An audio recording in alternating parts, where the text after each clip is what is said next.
Members of the St. Vincent and the Grenadines Bible Baptist College made their maiden visit to the site recently, and though somewhat disappointed that they could not see the inside of the terminal building, enjoyed their tour nonetheless, as there were lots of interesting developments to see and talk about. On this tour as well, we were accompanied by a former mayor of High Wycombe, England, Mr. Sebert Graham. This particular tour got started at the site of construction of the Aircraft Rescue and Firefighting Station. And this is the site of construction for the Aircraft Rescue and Firefighting Station, the RFF building. So that's what they're constructing here. And Miss Barbados, you'll be happy to know that a firm from Barbados has a contract to do this building. Inotech of Barbados is they were awarded the contract to do this building, and they are expected to complete it by September this year. They started work on the 27th of January, and this is where they are with construction so far. They've been doing a pretty good job so far. They're moving with speed. All right, so this is what we have here. On my right here, we have two plants. This one right in front here is a concrete batching plant.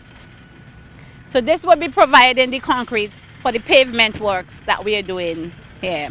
So far it has already provided concrete for what you see they're doing here, and all the paved areas that you will see around the plants, the concrete came from this batching plant.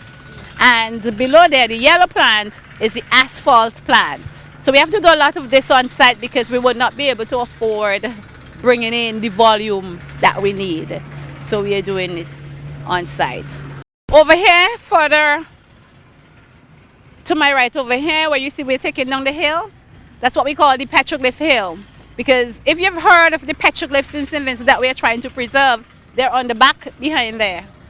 So we have started taking down the hill. We start from the front.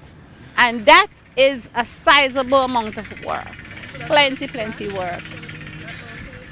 Most of it going to come right down. And we're using the stones from there over on the other end where we're doing the city fence work.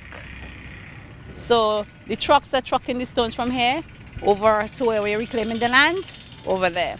And on the other end, the stones coming off of those hillsides you're looking at over there, those are being crushed at the stone crushing plant that we have over there. And those are the stones that we're using to pave the runway and the apron areas. From here we moved up the hill where work on the control tower base is moving at a rapid pace.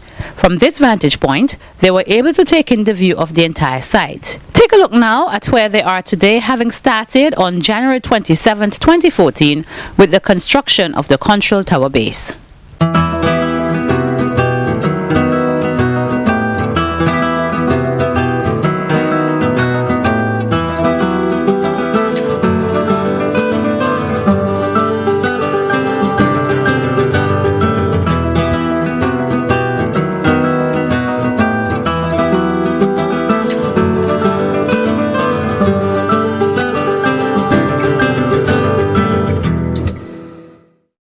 And we didn't end there, as there was still much to be seen and talk about. So we've had to move all those mountains. We've had to bring down all of these hills. We've had two valleys to fill up.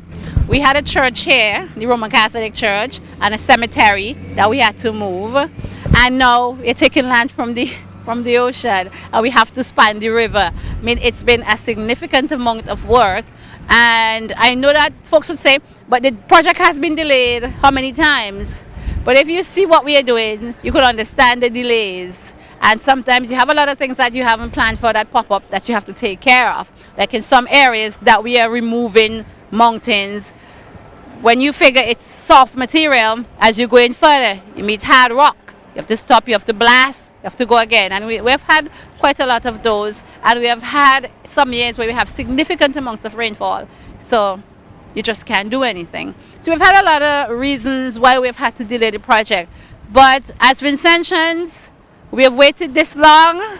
We can wait a little longer to get it right. We have to ensure we get it right so we don't hurry it, bypass things, take shortcuts, and then 5 years on the road here, you have to do repairs or something ain't right. So we take care of our time and we get it done. You have to set yourself targets. You have to have something to work towards. It will keep you going, and hopefully for Christmas If you're going home to Barbados, you can fly out from Argyle International, and if you're going to Dominica, you know, you can fly out from here. Hopefully, if we're going home for Christmas. But that's the plan. That's what we're trying to do. The city defense work here, we started all the way back over there. Come up. Where you're standing here used to be beach. You don't say beach, I mean, you can't really bathe out here, but you know, right? So this used to be beach area, and we have taken it all that way. All the stone is from that hillside there. So behind here, you see the darker rocks here. It's behind here that we have the petroglyphs that we are trying to preserve. They have to come down. They must come down. We are trying to take them down in, not in pieces, but whole. We're trying to get them down whole. That's why they've been there for so long. We've been awaiting the arrival of the Egyptians for a very long time now to help us. I mean, they came twice, and every time they go back to Egypt, they have problems in Egypt. You know, it's like one turmoil after the next, and they can't get out. So that is still up in the air. What we're going to do if they don't come back, I am not sure. We can try to see if we can move them ourselves. We can try. So if we try, we may or may not get them as whole as we want them. But that's probably the risk that you take if you try to move them yourself. But we're still holding some strain. I mean, granted, it has been holding up the project in this side, because this hill should have been done a long time ago, but we've been trying to delay it so we can preserve those. After all, it's part of our national heritage, and we are working along with the National Trust so not to have them destroyed. The National Trust, though, has to ensure that they can get them removed so that the project can be speedily completed. My name is Seabert Graham.